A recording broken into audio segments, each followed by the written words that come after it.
Buenos días, chicos. ¿Me escuchan bien y ven bien? Si no me escuchan, indíquenmelo, pero todo parece marchar bien. Y bueno, ya he notado que la audiencia ha bajado bastante. Ayer andábamos por 10. Hoy apenas llegaremos a 10.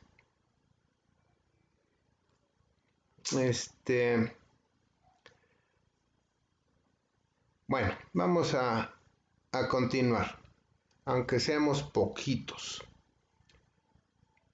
Permítanme un segundo.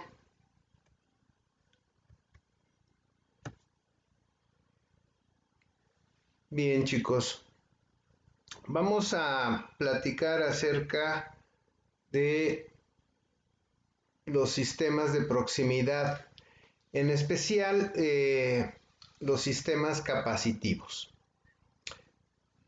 Hay varios tipos de sistemas de proximidad que vamos a comentar, pero en especial vamos a enfocarnos en los sistemas capacitivos porque tienen algunas ventajas,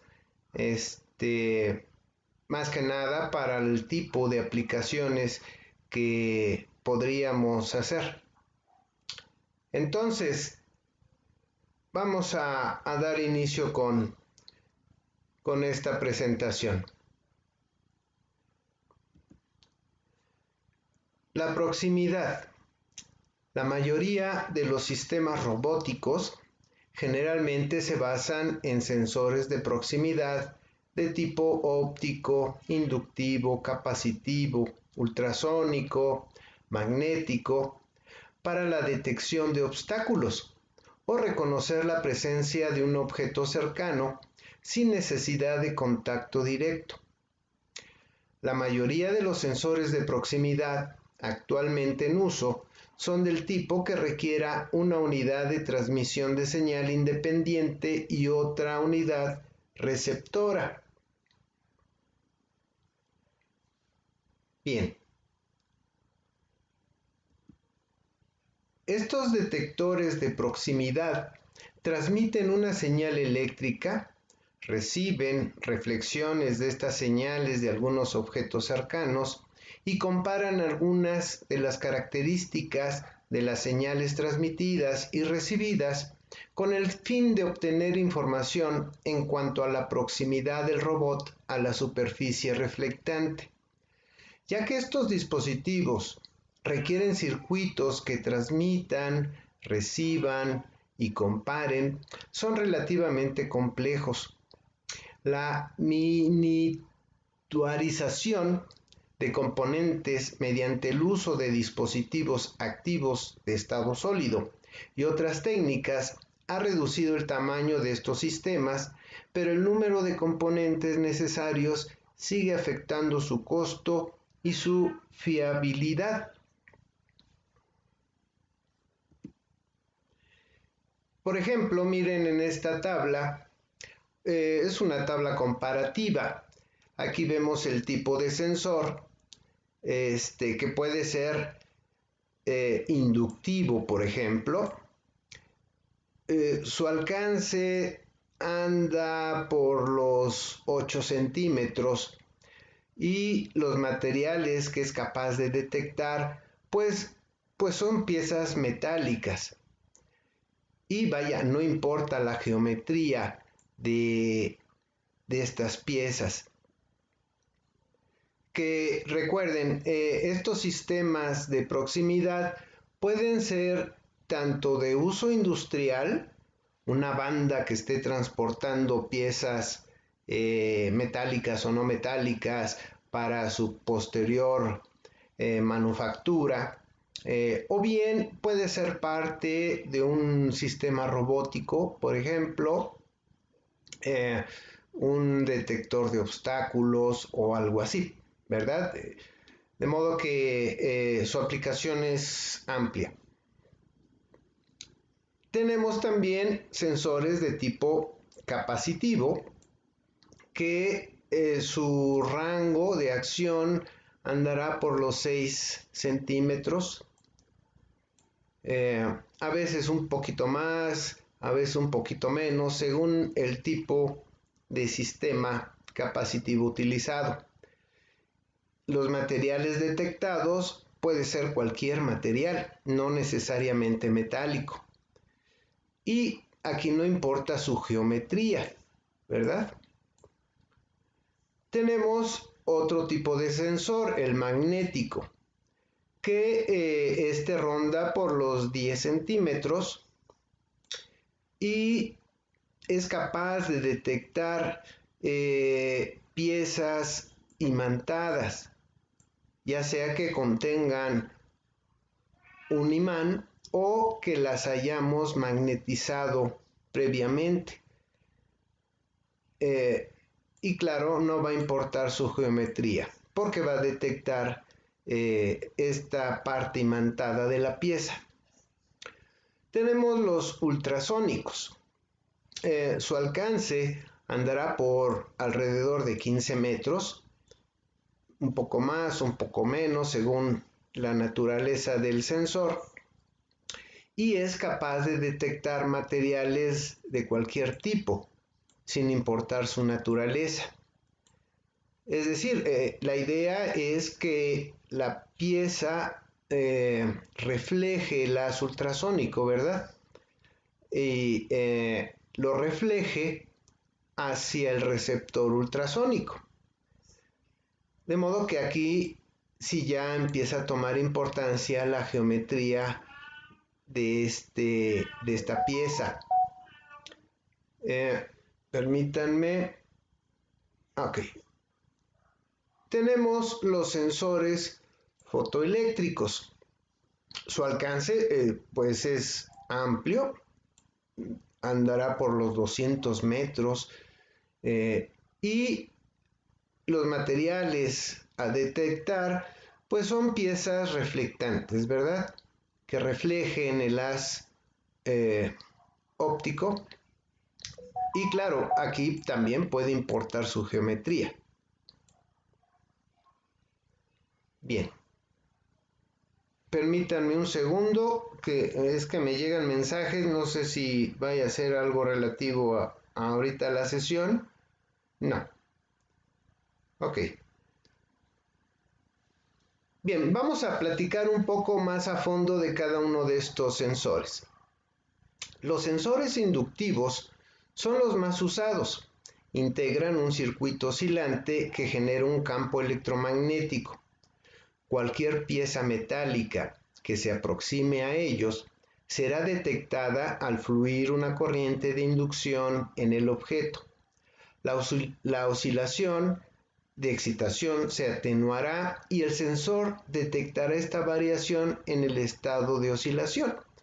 Vemos, por ejemplo, aquí un sensor inductivo. Este es un sensor de proximidad de la marca Balluff. Las principales características de los sensores inductivos son: su uso se limita a piezas metálicas. El alcance es relativamente bajo, de alrededor de 8 centímetros, un poco más, un poco menos, que variará dependiendo de la naturaleza de la aleación. El precio suelen ser muy accesibles, cuestan la mitad aproximadamente que los sensores fotoeléctricos. Pueden ser robustos y resistentes en entornos hostiles, inalterables frente a golpes, vibraciones, polvo, ambientes cáusticos, húmedos, etc. La frecuencia de conmutación es relativamente alta de la oscilación de este campo, de varios kilohercios, lo que permite en la industria controlar el paso de piezas a alta velocidad, incluso en rotación. También tiene ausencia de piezas móviles que puedan ser sometidas a desgaste. De los sensores magnéticos, igualmente conocidos como sensores de efecto Hall, funcionan siguiendo un principio similar al de los sensores inductivos. Los sensores de proximidad magnéticos incorporan una hoja de metal y vidrio que se imanta muy rápidamente ante un imán y se desimanta con la misma rapidez cuando se aleja. Los sensores magnéticos ofrecen un gran alcance, son de dimensiones reducidas, por tanto, las piezas deberán estar dotadas de un imán o haber sido magnetizadas. Si lo recuerdan ustedes, probablemente ya muchos de ustedes para la detección de algunas piezas o algo así, colocaron sensores, pequeños imanes en estas piezas para que pudieran ser detectadas. Por ejemplo, aquí vemos unos sensores de la marca Bernstein de este tipo. Las principales características de los sensores magnéticos son utilización de piezas magnetizadas o dotadas de un imán. El precio es relativamente bajo. La detección de presencia a través de paredes no ferromagnéticas, es decir, pueden detectar piezas que no están a la vista, pero con separaciones no magnéticas. También inalterabilidad frente a las vibraciones o a la suciedad. Ausencia de desgaste. Se tiene el aislamiento eléctrico entre el elemento de medición y el circuito. Bien. Recuerden, pueden hacer alguna pregunta, comentario cuando lo deseen.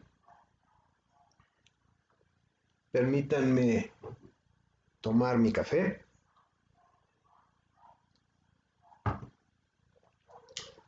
El sensor ultrasónico se basa en la emisión y recepción de ondas ultrasónicas de alta frecuencia. Suelen ser de alrededor de 20 kHz.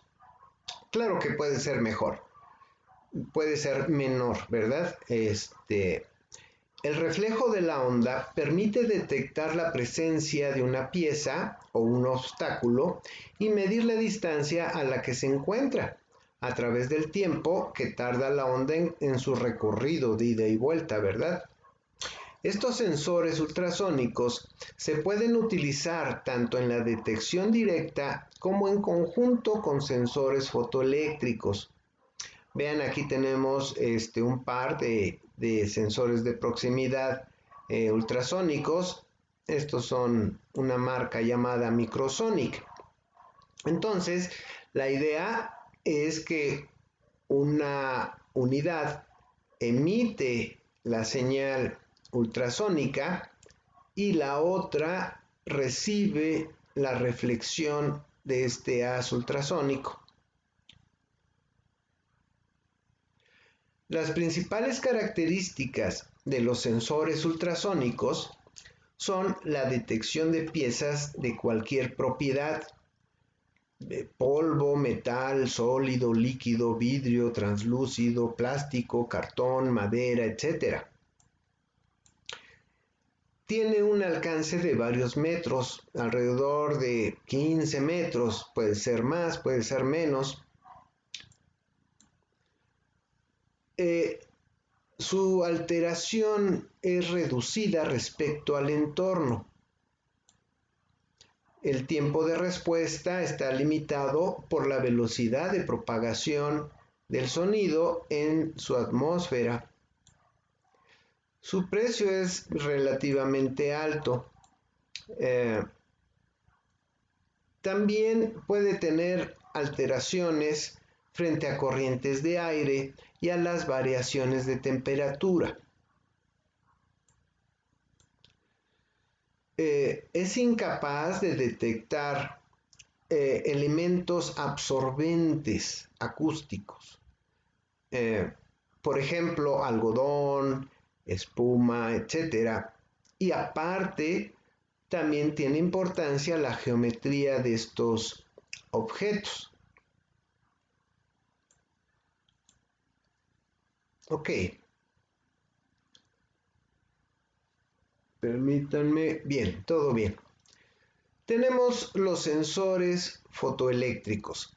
Estos ocupan una parte significativa de aplicaciones. Se basan en un principio óptico.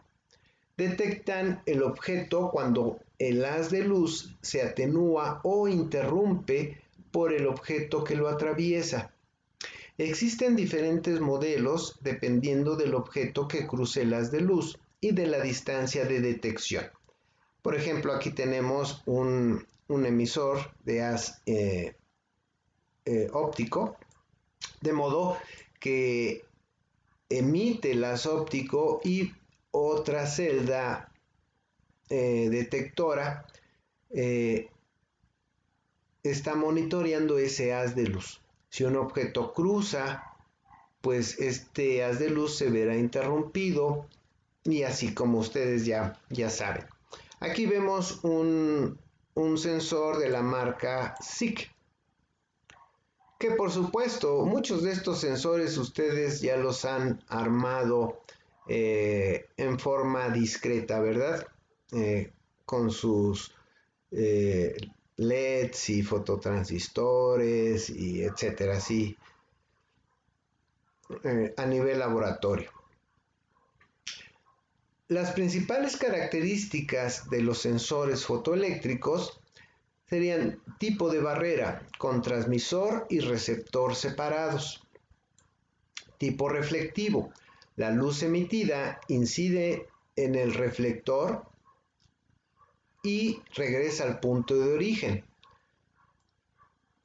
Es decir, hay sensores de este tipo que traen un reflector, digamos un tipo espejo, ¿verdad? De modo que se emite el haz de luz, se refleja en ese reflector, en ese espejo y regresa para ser detectado. Tenemos el tipo reflectivo directo. El objeto simplemente refleja la luz. El objeto a sensar simplemente refleja el haz luminoso. Su lectura es alterada por la suciedad de su entorno. Aún así, los sensores de proximidad fotoeléctrico tienen importantes ventajas, como la detección de todo tipo de piezas, incluyendo materiales transparentes. Se encuentran entre los de mayor eficiencia en términos de distancia de detección. Detectan objetos a una distancia hasta de 200 metros. Vaya, según la intensidad del haz luminoso que podamos emitir. Por último, tenemos los sensores capacitivos. Estos son similares a los sensores inductivos. Un condensador situado en la cara principal del sensor genera un campo magnético. Cuando una pieza se acerca, cambia las propiedades del dieléctrico y por lo tanto de la intensidad y la frecuencia de las oscilaciones aplicadas a este condensador. A diferencia de los sensores inductivos, los sensores capacitivos no se limitan a las piezas metálicas, sino que también detectan elementos de diferentes propiedades y materiales. Puede ser sólidos, líquidos, viscosos, polvorientos, etc. Entonces, recuerden, los sensores inductivos, los materiales que es capaz de sensar, pues deben de tener alguna naturaleza metálica. En cambio, con los sensores capacitivos no. Vean, aquí tenemos unos sensores de proximidad capacitivos de marca Pepper Fox.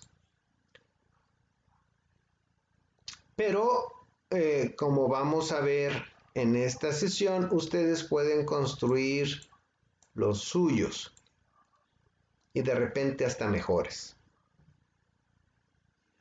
Las principales características de los sensores capacitivos es un alcance que anda alrededor de los 10 centímetros, un poco más, un poco menos, según la sensibilidad del sistema.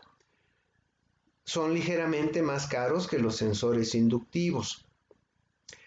Aptos para todo tipo de piezas y materiales. Pueden detectar objetos a través de paredes no metálicas. Son alterables frente a la humedad y a los vapores densos. Su uso es muy extendido en la detección de nivel, por ejemplo, a través de frascos de plástico, y en la detección de corto alcance de materiales transparentes, y que, como hemos comentado, si es un robot autónomo para la detección de obstáculos. Tiene ausencia de desgaste mecánico y una vida larga útil independientemente del uso. Son aptos para entornos industriales donde hay atmósferas contaminantes. Su cadencia es elevada, es decir, la sucesión de piezas que estén acercándose o pasando, o en caso de un robot autónomo, de obstáculos con los que se tope el robot, es elevada, ¿sí? Es capaz de detectar muchos obstáculos o piezas.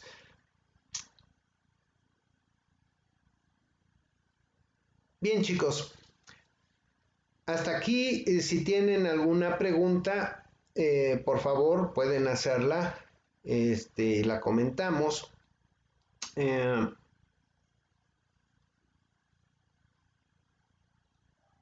Bien, vamos a continuar. Vamos a enfocarnos en los sensores capacitivos. Por lo tanto, es necesario desarrollar sistemas de detección de proximidad de gran simplicidad. Supongamos que deseamos dotar a un robot de un sensor de obstáculos. Un sensor capacitivo es una de las mejores alternativas. La idea es proporcionar medios para detectar cambios en un campo eléctrico causado por la entrada de un cuerpo o superficie en este campo y por lo tanto en la capacitancia del detector. Esto se logra colocando dentro del sistema un circuito puente con dos brazos de capacitancia. Aquí hay que recordar los circuitos puente que seguramente los vieron en otra asignatura, pero vamos a darle un vistazo. Una de estas capacitancias de un brazo del puente de impedancias es un condensador estándar de valor fijo, y la otra se compone de dos partes conductoras de la superficie del robot, que actúan como las placas del condensador, y el material aislante entre estas partes, que actúa como dieléctrico del condensador. Ahorita vamos a aclarar esta idea. El circuito puente forma parte principal en muchas mediciones. Aquí puse algunas mediciones, pero le voy a cambiar que es en muchas mediciones, y como parte central en los transductores. Los puentes hay para la medición de, por ejemplo, si queremos medir resistencias, valores óhmicos, utilizamos el puente de Winston, que seguramente lo recuerdan. Si necesitamos medir resistencias de valor muy alto, de muchos megohmios, se utiliza el puente de Winston con protección. Si deseamos medir resistencias de valor muy pequeñito, de miliohms, se utiliza el puente de Kelvin. ¿Ok? Si deseamos medir capacitancias, se utiliza el puente de Schering, que es a lo que nos vamos a enfocar en este. Si deseamos medir inductancia, se utiliza el puente de Maxwell y el puente de High. Si deseamos medir impedancias y admitancias, se utiliza el puente de Sea, de corriente alterna. Si deseamos medir frecuencias y distorsión armónica, se utiliza el puente de Wien. ¿Ok? Bien, entonces vamos a continuar. Vamos a... bueno, aquí yo doy por hecho que recuerdan el básico, el puente de Winston. Y de aquí derivamos al puente de Schering. ¿De acuerdo? Entonces, el puente de Schering es uno de los más importantes puentes de Sea. Se usa principalmente para la medición de condensadores. Es particularmente útil para la medición de algunas propiedades de aislamiento, como ángulos de fase muy cercanos a los 90 grados. Recuerden ustedes, cuando ponemos una red RC o CR, siempre hay un desfasamiento entre corriente y voltaje, ¿verdad? Entonces, a esto nos referimos para medir ángulos de fase muy cercanos a 90 grados. Permítanme, llegó otro mensaje. No, es de otra cosa. Hay que hacer notar que el condensador de la rama patrón C3, ver siguiente figura, vean, vamos a ver el puente de Schering, ahorita me adelanto, este es lo que se denomina el puente de Schering. Vean ustedes, aquí tengo en esta rama un elemento resistivo y en paralelo un condensador variable. Esta rama vamos a llamarle la 1. Enseguida, esta rama contiene un condensador. A esta rama la vamos a llamar la 3. Esta es la 1. Esta rama es la 3. Por otro lado, esta rama tiene una resistencia variable. Esta rama vamos a llamarla la 2. Y por último, aquí tenemos en esta rama, que sería la 4, pero que, bueno, vamos a decir que es X porque aquí colocamos el valor capacitivo que deseamos conocer, Cx, ¿de acuerdo? Y con su resistencia interna Rx, ¿ok?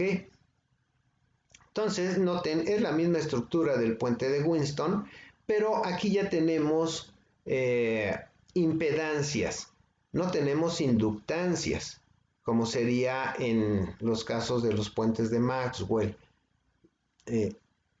Entonces, aquí tenemos cómo es la estructura del puente de Schering y en esta rama el elemento a conocer. Me regreso. Entonces, hay que hacer notar que el condensador en la rama patrón C3 debe de ser de mica de alta calidad para mediciones generales de trabajo o de aire, es decir, dieléctrico de aire para mediciones de aislamiento. En particular, en esta aplicación que queremos como sensor de proximidad nos interesa de aire, ¿sí? Que no vamos a medir aislamiento, vamos a medir el cambio del dieléctrico entre las placas. Pero bueno, vamos a continuar. Un condensador de película, ustedes ya han visto que luego dicen, necesito un condensador de película. ¿Y de película de qué? Bueno, aquí la idea es de que estos condensadores traen un tipo de mica y que se le deposita, hagan de cuenta, una tira de mica, de plástico. Puede ser el plástico de poliuretano o polipropileno, etcétera. Vaya, una mica, y se le deposita una película metálica. Y luego esa mica se enrolla y bueno, y otra película metálica, en otra mica o del otro lado de la mica, y esto se enrolla y así ya se tiene un condensador con este dieléctrico que sería la mica. Y hay diferentes tipos de materiales para esta mica, como les comento. Entonces, estos suelen ser muy estables. Así en términos generales se le llama un condensador de película, que es la película, es la mica, ¿verdad? Y tiene pérdidas muy bajas, ¿sí? Una resistencia interna que tiende a ser muy alta, y por lo tanto un ángulo de fase de casi 90, o sea, se porta más cercano a un condensador ideal.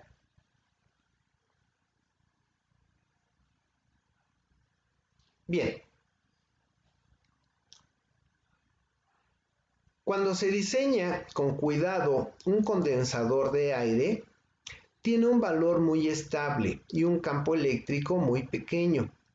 El material aislante, por probar, se puede conservar con facilidad fuera de cualquier campo fuerte externo. ¿Ok? Entonces, vean, este es el condensador, la rama desconocida. Y bueno, ¿qué pasaría si este condensador lo hago con sus placas pues grandes y muy separadas? Si acerco un elemento aquí, puedo introducir este elemento en el campo eléctrico que se genera entre las placas, va a cambiar la capacitancia y por lo tanto lo puedo detectar, ¿verdad? Este es el principio que vamos a tratar de seguir. Bien, vamos a continuar con el análisis rápido del puente de Schrödinger, para que lo recuerden. Un segundo.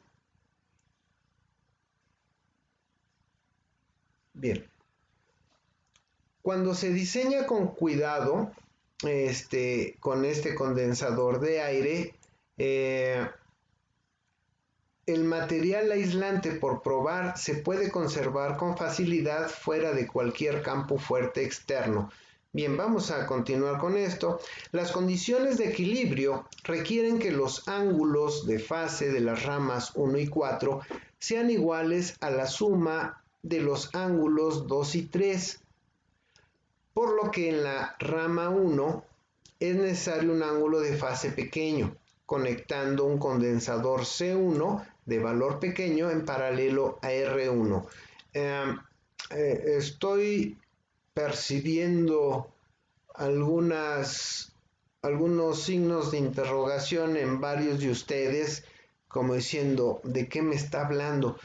Bien, me voy a regresar aquí, supongan que todas son resistencias, que todas las ramas son resistencias, que es un puente tradicional de Winston. Aquí habría resistencia R1, resistencia R2, resistencia R3, resistencia R4, ¿de acuerdo? Las condiciones de equilibrio es R1 por R4 igual a R2 por R3. Esas son las condiciones de equilibrio. que ya en este caso, que no son solamente resistencias, sino ya digamos impedancias, también se cumple. Que este por este, bueno, este por este debe de ser igual a este por este. Es la condición de equilibrio. Y claro, si tengo esta impedancia por esta impedancia debe de ser igual a esta impedancia por esta impedancia, pues también los ángulos de fase de cada impedancia deben de tener este equilibrio. En esta multiplicación sería la magnitud de esta impedancia por la magnitud de esta impedancia debe de ser igual a la magnitud de esta por esta. Los ángulos de fase sería este ángulo de fase más este ángulo de fase debe de ser igual a este ángulo de fase más este ángulo de fase. Sí, espero que me hayan entendido, una explicación muy somera, rápida. Vaya, traté de ligarlo con el puente de Winston tradicional. Vaya, es lo mismo, nada más que ahora son impedancias. Entonces, vean aquí ya tengo, esta es admitancia Y1, que es el inverso de la impedancia, que de modo que Y1, lo voy a poner aquí, Y1 es igual a 1 en Z1, ¿verdad? Y que claro, esta Z1 pasa multiplicando del otro lado de la igualdad y aquí tendría Z1 por Z4 igual a Z2 por Z3, que es la condición de equilibrio, lo que comentamos hace un momento. Y como también les comenté, aquí se están multiplicando los ángulos de fase de Z2 y de Z3 se suman. Si aquí tengo Z1, bueno, Z1 que pasaría por acá multiplicando, la magnitud de Z1 por la magnitud de Z4 igual a la magnitud de Z2 por la de Z3. Esa es la condición de equilibrio y partimos de esta condición de equilibrio para hacer este planteamiento. ¿De acuerdo? Ahora, en la rama desconocida, que es la rama 4, su impedancia, vean ustedes, es Rx por Cx, que la impedancia sería R menos 1 en omega Cx, ¿verdad? Esto es esto. Esto es esto. Ahora, Z2, ¿cómo es Z2? Vean, es una sola resistencia, R2. De modo que Z2 sería solo esto. Z3 tenemos que es un condensador, C3. Entonces, déjenme cambio el color del puntero. Vamos a ponerlo azul. Entonces, Z3 sería esto solamente. Y Y1, que es el inverso de Z1, pues sería la admitancia de la rama 1, es decir, esta, que es R1 en paralelo con C1. Y esta admitancia, permítanme otro color, vamos a ponerlo de este color, Y1 sería esto de acá.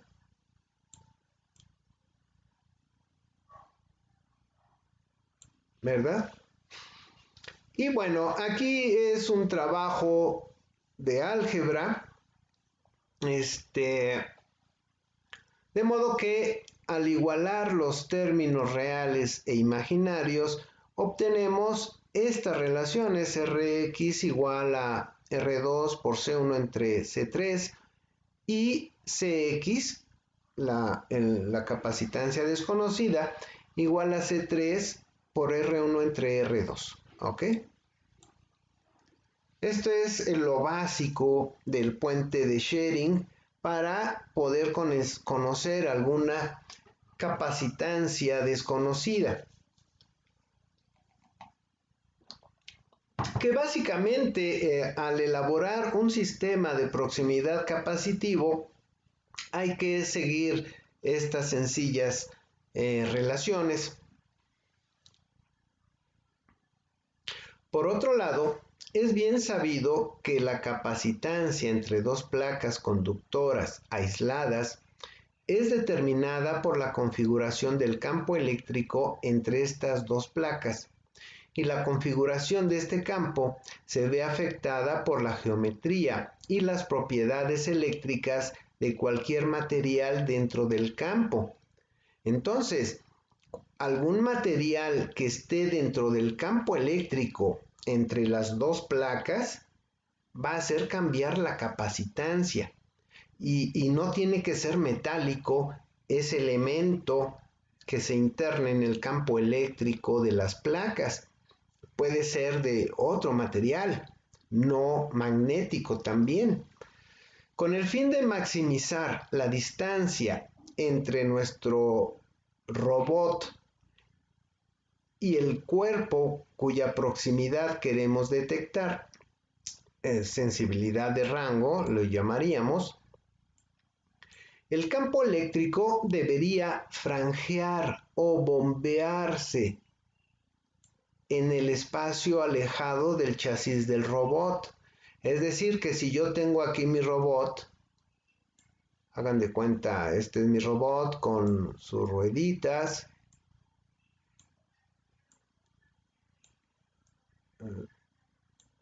pues que haya un campo eléctrico que se aleje del robot y que pueda detectar algún elemento por acá, ¿verdad? Bien, el principio, la idea es esta. Esto se consigue mediante la separación de los dos electrodos de las dos placas que constituyen la parte expuesta del robot, tanto como sea posible. Uno de los electrodos estando localizado en o cerca del frente de la izquierda y el otro a la derecha. Entonces, miren, la idea que tenemos del condensador es esta. Tengo dos placas separadas una distancia, colocamos un potencial entre las dos placas, puede ser alterno o directo, aquí así,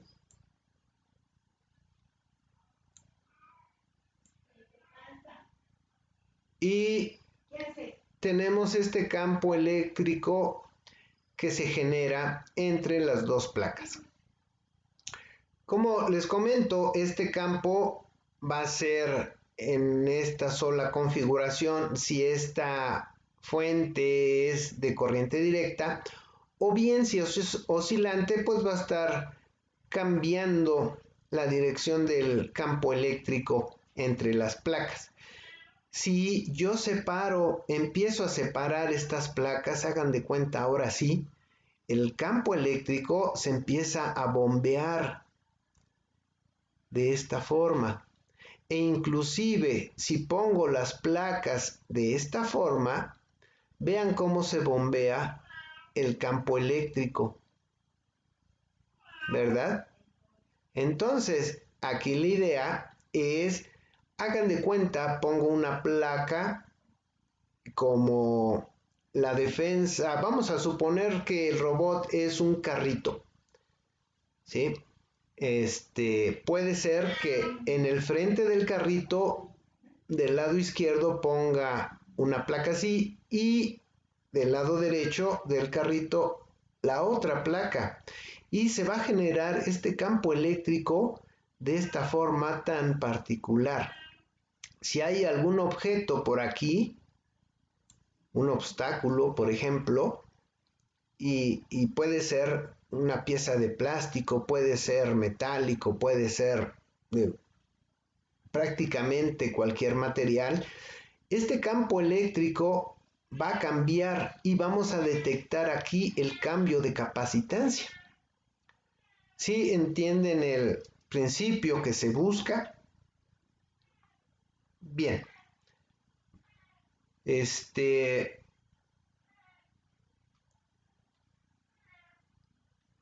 Bien, a ver, denme un pulgar arriba para saber si me van entendiendo,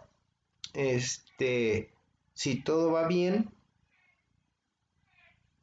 Y aparte, pueden ponerme algún comentario o alguna pregunta, por favor.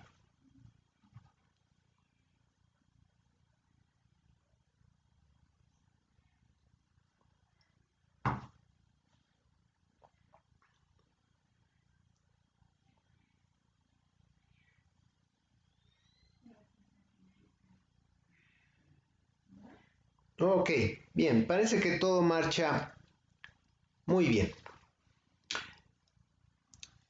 Entonces, vamos a continuar trabajando esta idea de acá. Cabe señalar que el condensador que constituye el elemento sensor del robot, descrito como de 2 electrodos, puede tener en la práctica más de 2 electrodos. Uno o ambos de los electrodos de la capacitancia básica del robot puede ser dividida en varios elementos conectados eléctricamente en paralelo. Estas piezas, por ejemplo, distribuidas alrededor del eje de simetría del robot, por ejemplo el eje longitudinal, para obtener la detección del objetivo en cualquier dirección, es decir, prácticamente en 3D. No sería solamente un plano horizontal o vertical, sino que imaginen este campo según las dimensiones de las placas. Este campo va a ser tridimensional y la detección pues igualmente lo va a hacer. La capacitancia entre los electrodos de detección del robot forma un brazo de un puente de Schrödinger que está equilibrado cuando el robot se encuentra en un espacio libre. En la práctica, las condiciones de espacio libre son aproximadamente satisfechas cuando la mayor dimensión lineal del robot es varias veces la de otros cuerpos. La cercanía del robot con su destino cambia la configuración del campo y por tanto la capacitancia en el brazo del puente de Schrödinger. El puente sale de equilibrio y produce una señal que se utiliza para avisar al sistema de que hay un obstáculo o bien que hay una pieza que está pasando en un proceso de manufactura o algo así, ¿verdad? Permítanme, llegó un comentario, un segundo. Dice, la capacitancia varía dependiendo la distancia y la constante dieléctrica del objeto que detecta, ¿no? Es decir, que no se podría caracterizar la distancia a la que detecta porque este valor dependería del material del objeto detectado. Sí, aquí la idea es tener este campo eléctrico bombacho, como lo hemos comentado, quizá en el frente del robot. Cuando un objeto o un obstáculo haga cambiar el valor del campo eléctrico, el sistema va a detectar el cambio de capacitancia. Se puede hacer en forma práctica, como hemos comentado en otras situaciones que el microcontrolador o algo así, hacer una tabla de cambios en la capacitancia de acuerdo a cambios de la distancia del obstáculo. Pero solamente así en forma práctica. Efectivamente, como comenta J.M. Medina, no se puede caracterizar la distancia a la que detecta, efectivamente no, pero se puede hacer en forma práctica una tabla que se meta al microcontrolador para tener un valor relativo de la distancia a la que está el obstáculo. ¿De acuerdo? Ay, están llegando muchos mensajes de WhatsApp. Permítanme.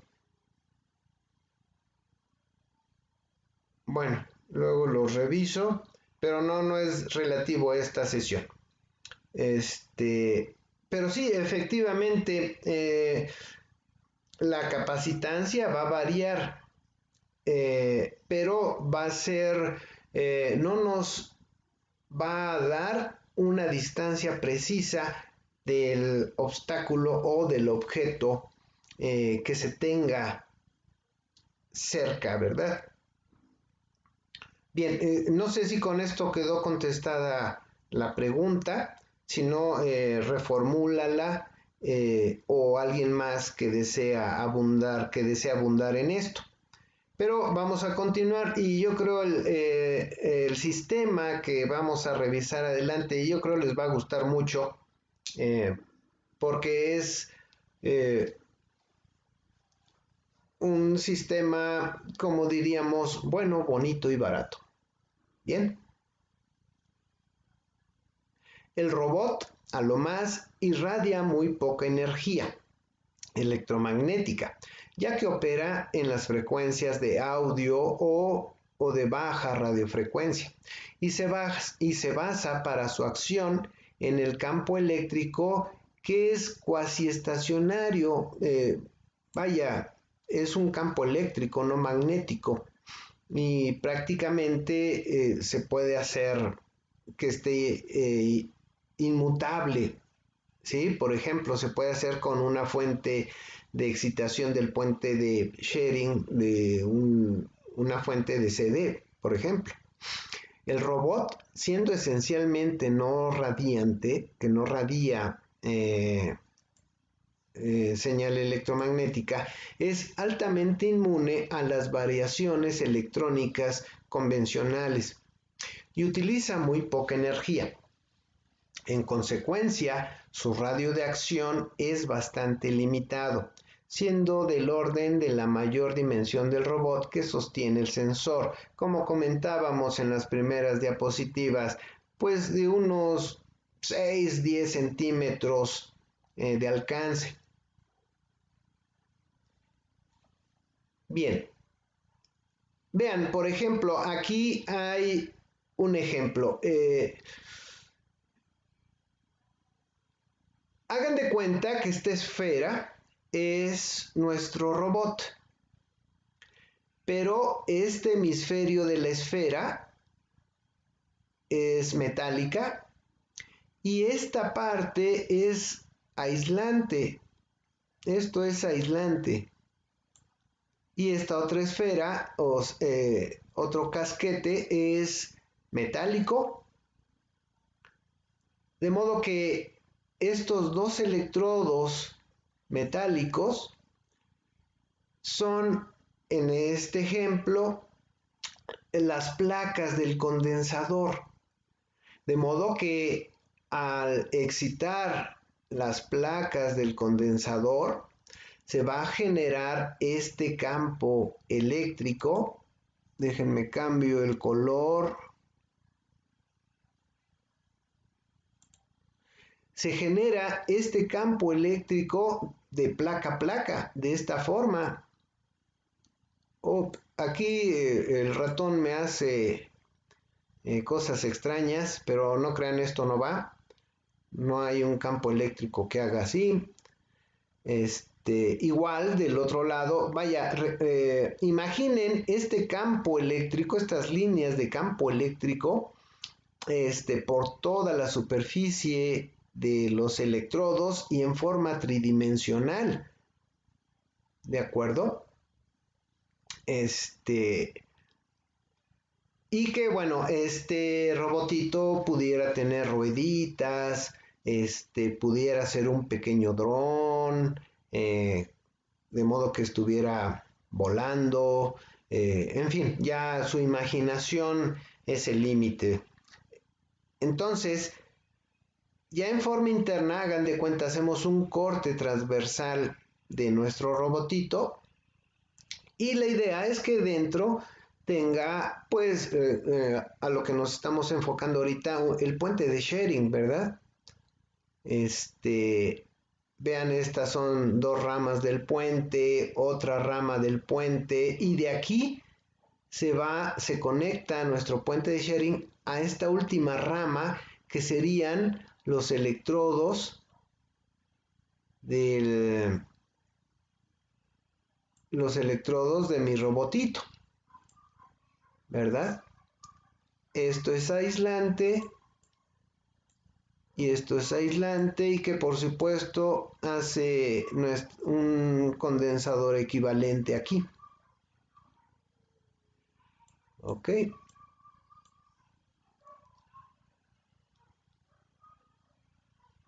Y bueno, en el pasado, en el siglo pasado, ya se hacían sensores de proximidad capacitivos de este tipo desde los años 50 del siglo pasado, pero estas ideas tenían que excitarlas con 100 voltios, 200 voltios, a veces hasta más, con voltaje de CA, excitando al puente de sharing para poder tener estas sensibilidades. Ya actualmente, gracias a desarrollo de semiconductores, etcétera, ya se puede hacer con voltajes muy módicos que les va a sorprender.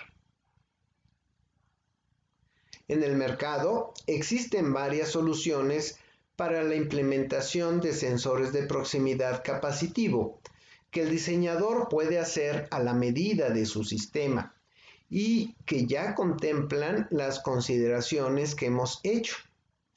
Por ejemplo, el AD7150. Este chip lo hemos utilizado en muchas prácticas de laboratorio, así como les he comentado del tipo de termopila que usábamos en algunas prácticas. También en otras prácticas usamos el AD7150. Este es de Analog Devices. No crean que es el único, hay toda una familia de este tipo de chips.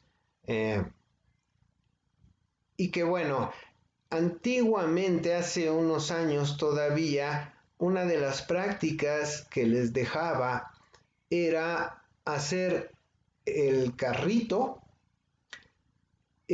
aparte de que midiera la temperatura de un cautín escondido en un rincón del laboratorio, que evadiera obstáculos.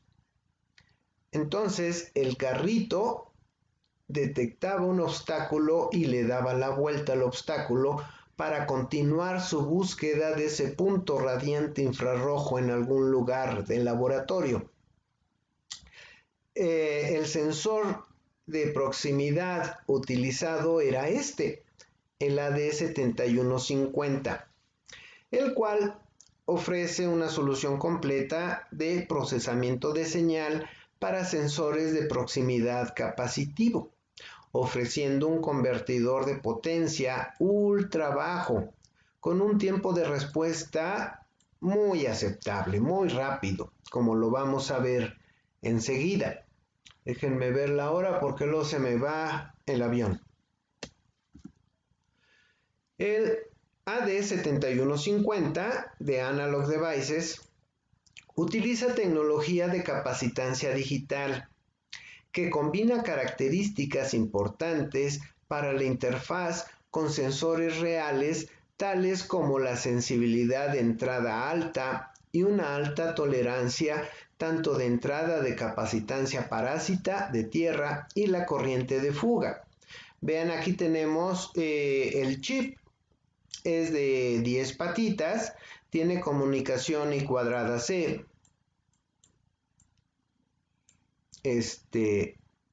Me salió una C muy fea, pero bueno, y también tiene salidas analógicas y aparte tiene dos sensores de proximidad capacitivo, no uno, dos. Y bueno, que la alimentación, que tierra, capacitancias de referencia, etcétera. O sea, es una verdadera joyita este chip. Y recuerden, como les digo, no es el único, está la versión que es con un solo sensor de proximidad capacitivo. Esta versión es de doble y hay otros modelos y también de otras empresas. De modo que espero que les interese este tipo de sensores y se pongan a investigar. No se enfrasquen solamente en este que yo les recomiendo usar, sino que vean otros de la misma empresa y de otras empresas, etcétera. El algoritmo de umbral adaptativo integrado que tiene este chip compensa las variaciones en la capacitancia del sensor debido a los factores ambientales como la humedad y la temperatura, o debido al cambio en el material dieléctrico con el tiempo. Por default, el AD7150 funciona en modo autónomo, utilizando la configuración de encendido fijo, e indica la detección de dos salidas digitales. Alternativamente, este chip puede conectarse a un microcontrolador a través del protocolo I²C. Los registros internos pueden programarse con los ajustes definidos por el usuario. Los datos y el estado se pueden leer en el chip. La fuente de alimentación opera desde los 2.7 voltios hasta los 3.6 voltios. Vean, esto es algo fenomenal.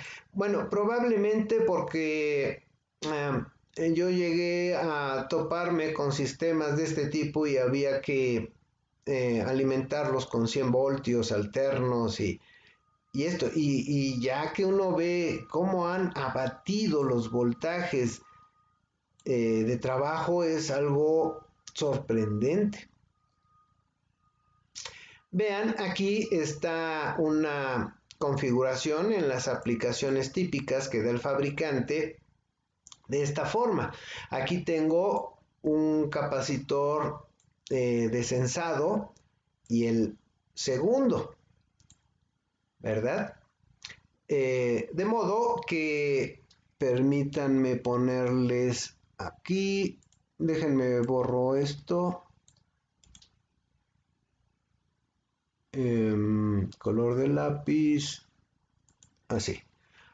Hagan de cuenta que este condensador va a ser una placa así. Esta es una placa y la otra placa. Y esto va aquí así, conectado. Y el campo eléctrico tiene esta forma.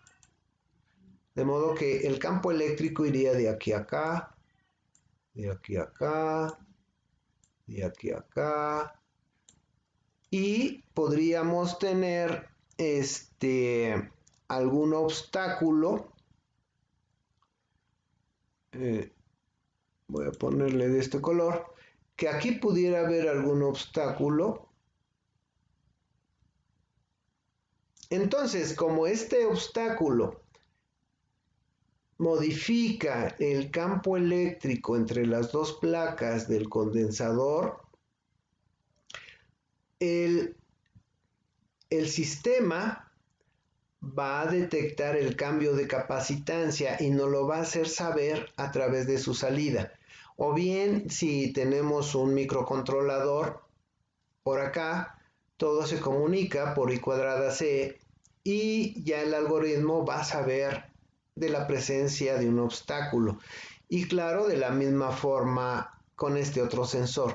De modo que con este chip, por ejemplo, puedo poner estas dos placas en el frente del carrito, estas dos placas en la parte trasera del carrito, por ejemplo, ¿verdad? U otras arquitecturas que se les ocurran a ustedes. Aquí lo tenemos ya con un microcontrolador, de modo que este microcontrolador va a estar administrando todo lo que el sensor capacitivo detecte. Vean, aquí se alimenta con 3.3 voltios. Aquí está, por ejemplo, una propuesta de construcción y funcionamiento. Vean, aquí generalmente pudiera ser que nuestra alimentación del resto del circuito ande en 5 voltios, por ejemplo, ¿no?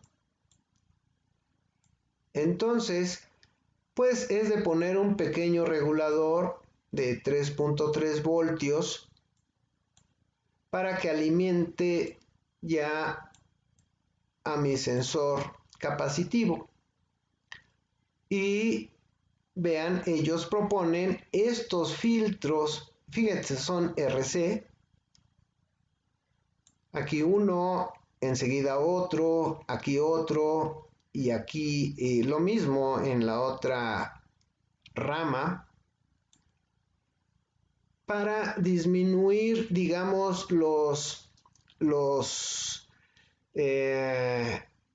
picos que pudiéramos obtener y que el sensor confunda con un obstáculo, ¿sí? Picos de alta frecuencia. Digamos que tuviéramos nuestra señal capacitiva así y de repente un pico extraño y que esto nos provoque una falsa detección. Permítanme un segundo. Bueno, es una llamada. Permítanme un segundo. Bueno.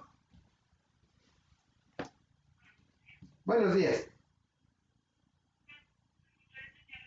Sí, él habla, dígame.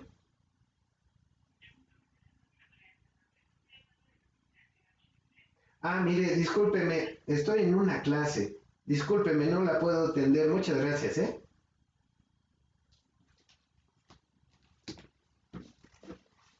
Bien, disculpen, es que estoy esperando un material de AG electrónica, de unos condensadores y resistencias, etcétera, de una cosa que estoy haciendo. De repente, más adelante en otra sesión les platico qué estoy haciendo. Básicamente son unos focos de luz ultravioleta miniatura.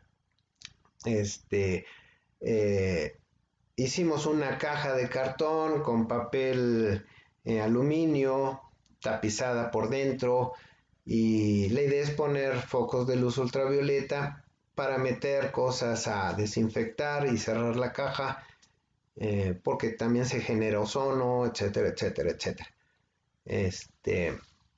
Pensé que eran los de AG Electrónica que ya traían el material, pero no, era un banco que, qué latada. Bueno, vamos a continuar, discúlpenme.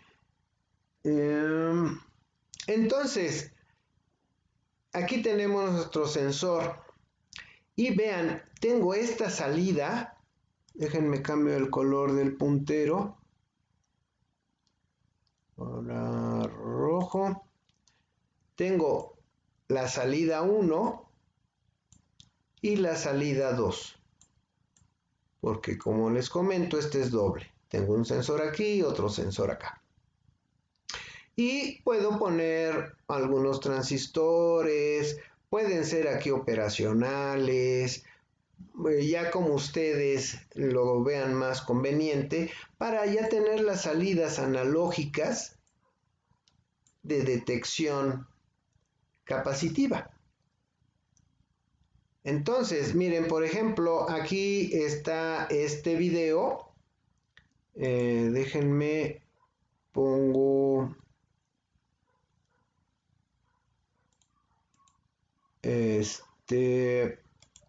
perdón, ya me estoy haciendo aquí bolas.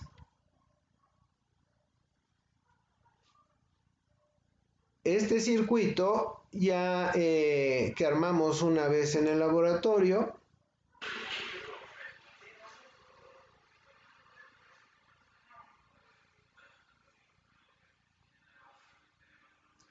vean, estas son las dos placas, una placa del condensador, la otra placa del condensador. Aquí está el circuito y vean al acercar la mano cómo cambia la lectura de salida. Y como es doble, por eso tiene doble placa, miren, ¿sí? Entonces, vean la dimensión que se puede, con las que se pueden hacer las placas del condensador de sensado. Puede ser de una fracción de esto, o pueden ser hasta de este tamaño. Recuerdo que algunos de sus compañeros llegaron a hacer un electrodo de todo este tamaño y otro igual, de modo que eran inmensos, pero la idea es poner como la defensa del carrito, la defensa delantera del carrito, dos placas de este tipo, y en la defensa trasera del carrito otras dos placas de este tipo, y funcionaron muy bien.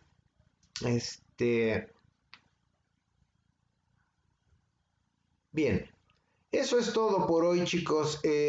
Pueden hacer alguna pregunta, comentario, sugerencia,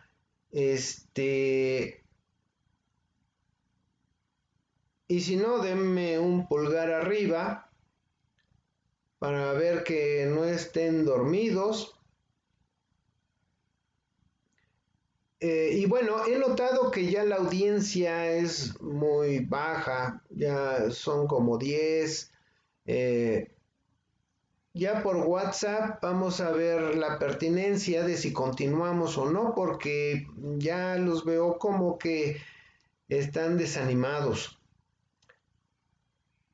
Miren, son como 2, 4, 6, 8, 10. Bueno, hoy hay más que ayer. Entonces, Ulises, si me haces favor de hacer la encuesta de si continuamos o no continuamos, te lo agradeceré mucho por WhatsApp. Y, y bueno, cualquier cosa, estamos al pendiente. Otra vez, recuerden, pueden aprovechar estas vacaciones.